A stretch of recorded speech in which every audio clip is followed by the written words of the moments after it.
E a Bíblia diz que Ismael habitou entre seus irmãos. Então, se nós formos fazer essa análise, hoje, pela conclusão que eu fiz, que eu cheguei, essas 10 tribos estão habitando nesses países. Como eu cheguei a essa conclusão? Foi quando eu li o capítulo 48 de Gênesis, aqui no versículo 18, diz assim: E José disse a seu pai: Não assim, meu pai, porque este é o primogênito.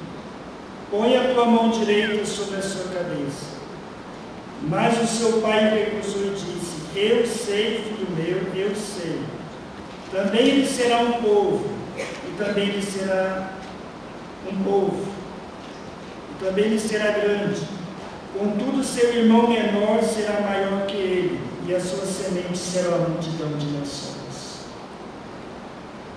Então, a descendência